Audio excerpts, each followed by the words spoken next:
এক দশকে ভারতীয় রেলের চরম অবনতি, কল্পনার জগতে রয়েছে মোদী সরকার, তীব্র নিশানা জয়রাম রমেশের। নমস্কার, ইন্ডিয়া নিউজ বাংলায় আপনাদের স্বাগত জানাচ্ছি, আমি ঋতুশ্রী মজুমদার। দেশের রেলের ব্যবস্থা নিয়ে নরেন্দ্র মোদী সরকারকে ফের একবার নিশানা করলেন কংগ্রেস নেতা জয়রাম রমেশ। মোদী সরকারের অমৃতকালকে কটাক্ষ করে তিনি বলেছেন, মোদীর শাসনে এই 10 বছর অন্যায়কালে ভারতীয় রেলের দুঃখজনক অবস্থা সামনে এসেছে। নিজের এক্স হ্যান্ডেলে মুম্বাইয়ের এক ভিড় ট্রেনের ভিডিও শেয়ার করে জয়রাম রমেশ বলেছেন, মুম্বাইয়ের স্থানীয়রা সবচেয়ে বেশি ক্ষতিগ্রস্ত হয়েছেন। 13ই মে থানে স্টেশনের একটি ভিডিও, যেখানে পদদলিত হওয়ার মতো পরিস্থিতি। এই ব্যাপারে জয়রাম রমেশ বলেছেন, তিনি রেলওয়েতে দীর্ঘস্থায়ী কম বিনিয়োগের কথা তুলে ধরেছেন। আপগ্রেডেশনে উদাসীনতা, MUTP 3 এর মতো প্রয়োজনীয় আপগ্রেড এই সরকারের অযোগ্যতা ও উদাসীনতার কারণে বিলম্বিত হয়েছে। রেলমন্ত্রী বুলেট ট্রেন নিয়ে কল্পনা জগতে বাস করছেন, অথচ এটাই বাস্তবতা যা সাধারণ ভারতীয়দের নিয়েই ভারতীয় রেল। তিনি আরো বলেন, 4 জুনের ফলাফল রেলপথ পুনরুদ্ধারকে জাতীয় অগ্রাধিকারে পরিণত করবে।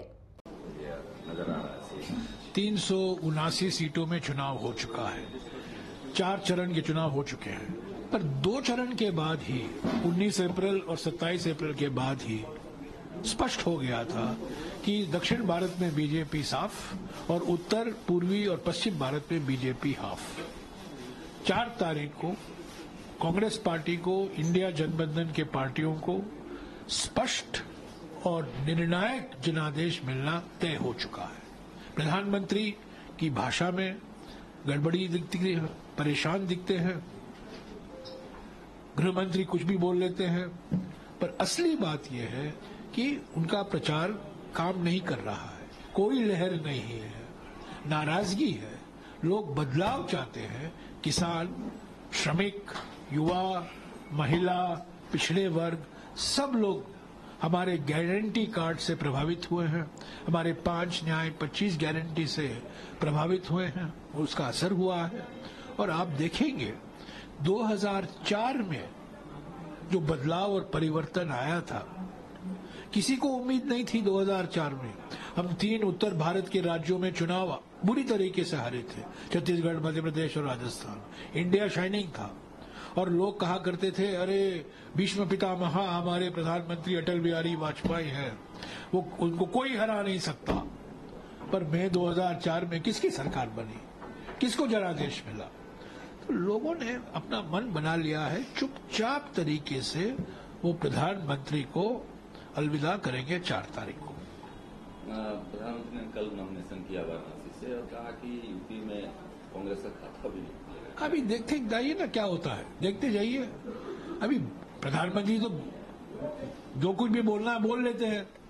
प्रधानमंत्री का पूरा प्रचार हिंदू मुस्लिम करके रहा है, सब लोग जानते हैं, सब लोगों ने देखा है, सुना है, पढ़ा है। और आज कहते हैं कि अगर मैं हिंदू मुस्लिम की राजनीति करता हूं, मुझे सार्वजनिक जीवन में रहना मैं लायक नहीं हूं। बिल्कुल लायक नहीं है। ऐसे प्रधानमंत्री जो गलती भी से भी सच नहीं बोलती, जो हमारा राष्ट्रीय मोटो है, जो हमारा राष्ट्रीय चिन्ह है, 4 सिंह 4 शेर, उसके नीचे लिखा जाता है सत्यमेव जयते। पर ये पहले प्रधानमंत्री है जिसका मूल सिद्धांत है सुबह असत्यमेव जयते। झूठ बोलो और शासन करो, bluff and rule. Bluff master, बिल्कुल ऐसा ब्लफ मास्टर मैंने कभी देखा नहीं है, दुनिया ने नहीं देखा। दावा किया जा रहा है कि मोदी लहर चल रही है। बिल्कुल लहर नहीं है, कोई लहर नहीं, सिर्फ जहर है। उनकी भाषा में जहर है, सांप्रदायिक जहर फैला रहे हैं, झूठ की महामारी फैला रहे हैं। तो कोई लहर दिखाई नहीं देती। अगर लहर होती तो ये इनकी भाषा में इतनी गड़बड़ी क्यों भौंकलाए हुए हैं, क्यों इतने परेशानी में है, क्यों बार बार ऑक्सीजन दे रहे हैं ध्रुवीकरण के लिए, बार बार ये धर्म के लेकर मुद्दा उठाते हैं। बेरोजगारी पर नहीं, महंगाई पर नहीं, विकास पर नहीं।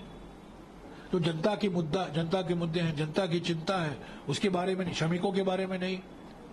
जो आरक्षण को लेकर हमने मुद्दा उठाया, क्या 50% की सीमा जो है दलित, आदिवासी और ओबीसी के लिए, जो 50% का सीमा सुप्रीम कोर्ट ने तय किया था 1992 में, 1992 में हमने ये गारंटी दी है कि हम ये 50% की सीमा बढ़ाएंगे। इस पर तो प्रधानमंत्री चुप हैं। और कई राज्यों में आप देखिए वो 50% की सीमा पार हो चुका है, पर उसको संवैधानिक दर्जा नहीं मिला है। सिर्फ तमिलनाडु का एकमात्र राज्य है जिसका कानून, आरक्षण कानून, हमारे संविधान में शामिल किया गया है। हम कह रहे हैं जहां कहीं 50% की सीमा पार हो चुका है या पार होने की गुंजाइश है, उसको संवैधानिक संविधान उसका कवच बनना चाहिए। ঠিক আছে। তিনি রেলের 5টি বিষয়ে কেন্দ্রীয় সরকারের সমালোচনা করেছেন। তিনি বলেছেন, টিকিটের দাম বৃদ্ধি, নন এসি কোচের সংখ্যা হ্রাস, ট্রেনের গতি কমে যাওয়া, রেলের নিরাপত্তা বিঘ্নিত হওয়া এবং সামগ্রিক আর্থিক অবনতি। টিকিটের দাম বৃদ্ধি, জয়রাম রমেশ অভিযোগ করেছেন, যেখানে ইউপিএ সরকারের সময়ে প্রতি কিমিতে যাত্রী পিছু টিকিটের দাম বৃদ্ধি ছিল 33% মতো, সেই জায়গায় গত 10 বছরে এনডি জমানায় সেই বৃদ্ধি 107% মতো। তিনি আরো বলেন, এই দেশের জনগণের কাছ থেকে টাকা ছিনিয়ে নেওয়ার একটি উপায় নিষ্ঠুর মোদী সরকার। জয়রাম রমেশ বলেছেন, ট্রেনগুলি যে সুপারফাস্ট সারচার্জ আদায় করছে তা জাল। এছাড়া রেল সিনিয়র সিটিজেন কনসেশন প্রত্যাহার করে নিয়েছে। এর পাশাপাশি টিকিটের ডাইনামিক প্রাইসিং এবং তথাকথিত স্পেশাল ট্রেনের এক্সটেনশনকে টিকিটের দাম বৃদ্ধির কারণ হিসেবে উল্লেখকে তিনি বলেছেন। এই সরকার এতটাই নিষ্ঠুর যে কোভিডের সময় প্রবীণ নাগরিকদের টিকিটের ওপরে ছাড় প্রত্যাহার করে নেয়। এছাড়া ট্রেনে চিকিৎসা করতে যাওয়ার ক্ষেত্রেও অনেক বেশি ভাড়া দিতে হচ্ছে। তিনি আরও বলেন, পরিস্থিতি এতটাই খারাপ যে পরিযায়ী কর্মীরা যখন ছট পুজো কিংবা অন্য উৎসবের সময় বাড়ি যেতে চান কিংবা ছুটির সময় পরিবারকে নিয়ে কোথাও যেতে চান, সেই সময় তাদের বেশি ভাড়া দিতে হচ্ছে। জয়রাম রমেশ রেলের পরিকাঠামো তৈরিতে সরকারের মানসিকতা দরিদ্র বিরোধী বলে অভিযোগ করেছেন। যেখানে ইউপিএ সরকার সাধারণ মানুষকে উন্নত পরিষেবা দিতে গরিব রথ ট্রেন চালু করেছে, সেখানে মোদী সরকার ব্যয়বহুল এসি কোচে খরচ বৃদ্ধি করেছে। ট্রেন চলে না সময় মতো, তিনি অভিযোগ করেছেন। ট্রেনগুলিও সময় মতো চলে না। এই ব্যাপারে তিনি সিএজি রিপোর্টের দিকে ইঙ্গিত করে বলেছেন, 2012 থেকে 13 সালে যেখানে মেল এক্সপ্রেস ট্রেনগুলির 79% সময় মতো চলেছে, সেখানে 2018 থেকে 19 সালে তা নেমে গিয়েছে 69.23%। এছাড়াও রেলে নিরাপত্তা নিয়ে সরকার উদাসীন বলে অভিযোগ করেছেন জয়রাম রমেশ। साथी ज्योति कुमार सिंह जी हैं, हमारे मीडिया प्रभारी राकेश सिन्हा जी, हमारे मीडिया चेयरमैन सतीश पाल मुंजनी जी, और जो हमारे ऑल इंडिया कांग्रेस कमेटी की ओर से 2 साथी आए हैं मीडिया टीम से, वैसे सुमेर चरण जी और शुक्ला जी। तमाम आप साथियों का स्वागत है। और मैं बहुत कुछ ज्यादा नहीं कहते हुए सिर्फ इतना ही कहूंगा कि चूंकि हम लोग जो हमारे 5 गारंटीज हैं और जो कांग्रेस की बात है वो आपके साथ करने आए हैं, तो निश्चित रूप से आप उस बात का ख्याल रखेंगे कि आदरणीय जयराम रमेश जी का प्रेस कॉन्फ्रेंस है, पहले उनकी बात को सुन लेंगे, उसके बाद हम लोग फिर अगर कोई आपका जवाब होगा, सवाल होगा, तो वो हम लोग करेंगे। धन्यवाद आदरणीय जयराम रमेश जी। शुक्रिया अध्यक्ष जी,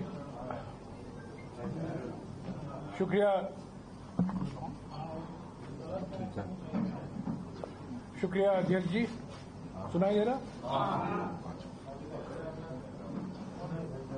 पहले तो मैं आप सबको धन्यवाद देता हूं कि आप लोग यहां आए हैं। चुनाव के 4 चरण खत्म हो चुके हैं। 379 सीटों में चुनाव हो चुका है। पहले 2 चरण के बाद ही ये स्पष्ट हो गया था कि दक्षिण भारत में बीजेपी का साफ और उत्तर, पश्चिम और पूर्वी भारत में बीजेपी का हाफ होने वाला है। यानी कि कांग्रेस पार्टी को और इंडिया जनबंधन के पार्टियों को, जिसमें जेएमएम भी शामिल है, आरजेडी भी शामिल है, इंडिया जनबंधन के पार्टियों को स्पष्ट और निर्णायक जनादेश अभी मिलना तय हो गया। अभी 3 चरण और बाकी हैं। इससे अंतिम नतीजे पर कोई असर पड़ने वाला नहीं है, क्योंकि 2 चरण के बाद ही ये बिल्कुल स्पष्ट हो गया था कि आज के प्रधानमंत्री, निवर्तमान प्रधानमंत्री, आउटगोइंग प्रधानमंत्री, 19 तारीख के बाद उनकी भाषा में बदलाव आया। मोदी की गारंटी गई, 400 पार का नारा भूला गया और सिर्फ ध्रुवीकरण की रणनीति, ध्रुवीकरण की भाषा, हिंदू मुस्लिम भाषा, मंगलसूत्र की भाषा, भैंसों की भाषा, बदनाम करने वाली भाषा प्रधानमंत्री ने इस्तेमाल किया और बिल्कुल साफ हो गया था कि वो घबराए हुए हैं और बौखलाए हुए हैं। हमारा विश्वास कहां से आता है? हमारा विश्वास हमारे 5 न्याय और 25 गारंटी के कार्यक्रम से आता है। पहले भारत जोड़ो यात्रा में राहुल जी और अन्य नेता 4000 किलोमीटर चले कन्याकुमारी से लेकर कश्मीर तक, और 63 दिन कुछ महीने पहले मणिपुर से लेकर मुंबई तक 6500 किलोमीटर का बस यात्रा, जीप यात्रा हुआ, और 6-7 दिन हम झारखंड में भी थे, जिसका मैं अभी जिक्र करने वाला हूं। और इन 2 यात्राओं से ये नतीजा निकला, राहुल जी और हमारे अध्यक्ष जी और अन्य नेता कार्यकर्ता सभी लोगों ने जनता की बात सुनी, अपनी मन की बात नहीं कही पर जनता की बात सुनी, जनता की चिंता सुनी, और ये 5 न्याय, नारी न्याय, युवा न्याय, किसान न्याय, श्रमिक न्याय और हिस्सेदारी न्याय, इन 5 न्याय को लेकर प्रत्येक न्याय में हमने 5 गारंटियां दी हैं। और ये गारंटी कार्ड, हम घर घर गारंटी कार्ड वितरण प्रोग्राम हमने किया है। करीब 8 करोड़ परिवारों तक हमने ये गारंटी कार्ड पहुंचाया है। मुख्य तौर से महालक्ष्मी गारंटी है, हर गरीब परिवार के एक महिला को हर महीना 8,500 रुपया, यानी कि हर साल 1 लाख रुपया उनके बैंक खाते में सीधा जाएगा। युवाओं के लिए जो सबसे बड़ी समस्या बेरोजगारी है, उनके लिए हमने गारंटी दी है कि पहली नौकरी पक्की, यानी कि जो कोई युवा डिप्लोमा लेता है या लेती है या डिग्री लेता है या लेती है, उनको 1 साल के लिए कानूनी तौर से अप्रेंटिसशिप दिया जाएगा और उसका मुआवजा 1 लाख होगा। किसानों के लिए हमने गारंटी दी है कि प्रधानमंत्री ने 16 लाख करोड़ रुपया पूंजीपतियों का कर्जा माफ किया है और किसानों का 1 रुपया कर्जा भी माफ नहीं किया है। 2008 में मनमोहन सिंह जी जब प्रधानमंत्री थे, 72,000 करोड़ रुपया कर्जा माफ हमने किया था, और अभी हम गारंटी दे रहे हैं, ये वादा कर रहे हैं कि जिस तरीके से प्रधानमंत्री, आउटगोइंग प्रधानमंत्री ने पूंजीपतियों का 16 लाख करोड़ रुपया कर्जा माफ किया है, ऐसे ही कांग्रेस और इंडिया पार्टियां किसानों का कर्जा माफ करेगी और एमएसपी को कानूनी दर्जा दिया जाएगा, यानी कि कानून के आधार पर वो तय किया जाएगा। श्रमिकों के लिए हमने ये गारंटी दी है कि मजदूरी दर 400 रुपया होगा। जब प्रधानमंत्री 400 पार की बात करते हैं, वो सीटों की बात करते हैं, नोटों की बात करते हैं, पर कांग्रेस पार्टी जब 400 पार की बात करती है, वो मजदूरी दर। मनरेगा में मिनिमम वेज होगा 400 रुपया। अलग अलग जो आज कुछ ऐसे जगह हैं जहां मजदूरी दर 250 रुपया है, कहीं 200 रुपया है, कहीं 275 रुपया है, हम लोग 400 वादा कर रहे हैं कि 400 रुपया मिनिमम वेज होगा, न्यूनतम मजदूरी दर होगा। और हिस्सेदारी न्याय को लेकर हमने ये गारंटी दी है कि सामाजिक, आर्थिक, जाति जनगणना कराया जाएगा और कास्ट सेंसस हम कराएंगे। ये 2011 में करवाया गया था, जब मैं खुद ग्रामीण विकास मंत्री था, पर उसके नतीजे प्रकाशित नहीं हो पाए। मोदी सरकार ने उसको प्रकाशन नहीं किया जाति की जनगणना के बारे में मैं कह रहा हूं, तो इसको हम फिर से एक बार करवाएंगे और हर 10 साल इसको करवाना जरूरी है। तीसरी बात जो मैं कहूंगा कि मैंने पहले ही जिक्र किया है कि प्रधानमंत्री घबराए हुए हैं, उनकी भाषा में परेशानी दिखाई दे रही है और पहले से वो एक झूठ की महामारी उन्होंने फैलाया है। रोज कुछ ना कुछ नया झूठ जनता के सामने बोलते हैं और आज भी कहा है, कल कहा है, आज सभी अखबारों में छपा है कि मैंने कभी हिंदू मुस्लिम की बात नहीं की है, मैंने कभी ध्रुवीकरण की राजनीति नहीं की है। इससे और बड़ा झूठ हो ही नहीं सकता, क्योंकि 19 तारीख से जिस तरीके से कांग्रेस घोषणा पत्र पर आरोप लगाया कि ये मुस्लिम लीग का घोषणा पत्र है, बाद में मंगलसूत्र की उन्होंने बात की, बाद में उन्होंने धन वितरण की बात की जो हमारे न्याय पत्र में शामिल ही नहीं है और हमेशा